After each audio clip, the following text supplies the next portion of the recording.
Hey, we're up at Southside Harley Davidson. They got a brand new Pro Street Breakout. I haven't seen it yet. Let's go take a look at it. So this is the Pro Street Breakout. That's a brand new model. Harley did a pretty nice job with this. Big old back end on it.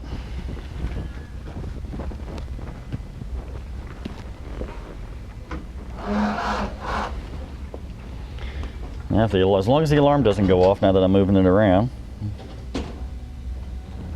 I like it.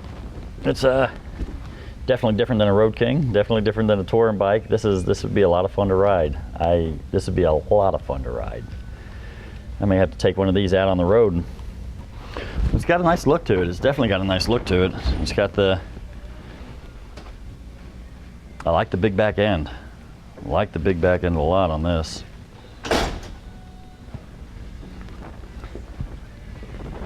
Not to mention I kind of like the black look. These fairings are a little bit different. A little windshield screen. Dual disc on the front.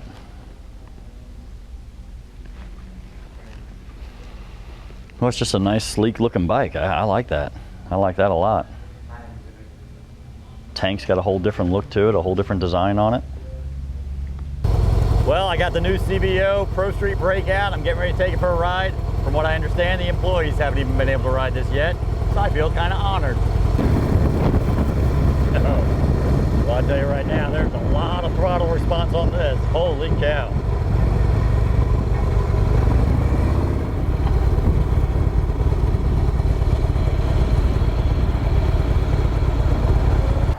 Dude, I gotta tell you, that's probably the quickest bike I've rode in a long time. My gosh, the throttle response was unbelievable.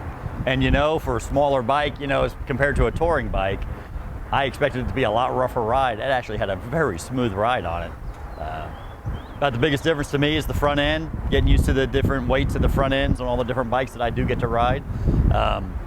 You know, but to me, I like a little heavier front end because when you're riding and you're going into a curve, it just kind of leans right into it and stuff. So, boy, on a scale of 1 to 10, I give this thing a 10.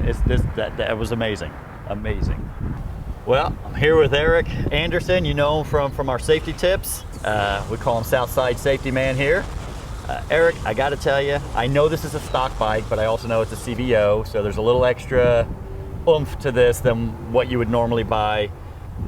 This was one of the peppiest bikes I've ever hopped on, especially right off the showroom floor. I could not get over the throttle response, even the hand grips. You know, I can't ride a bike with stock hand grips, and even the hand grips, they fit perfect. The response was perfect. The front end, you know, I made a comment about the front end, it's a little heavy. I like that because I like to use that as I'm cornering and stuff. Right. Dude, tell me some of the specifics about this bike. I know this is the Pro Street Breakout. The Pro Street Breakout, absolutely. Harley just came out with this model just about a couple months ago. We finally got one in the store last month. It comes in 2 different colors. It comes in white and black, and it comes in the black as you see here. The great thing about this is that they've used the standard Breakout, or remember when Harley had the CVO Breakout that they had a couple years ago? So they took that design and just kind of redid it to come out with this awesome motorcycle. You got the big fat 240 tire on the back of it. You've got the 21-inch wheel on the front of it. But what they did is they took wheels like you could get on your CVO Street Glides and tailored those wheels to fit this motorcycle. So instead of the thin chrome wire spokes or the chrome spokes, now what you can get is this black and cast wheel in the black ice, what they call it. So it's that real shiny black.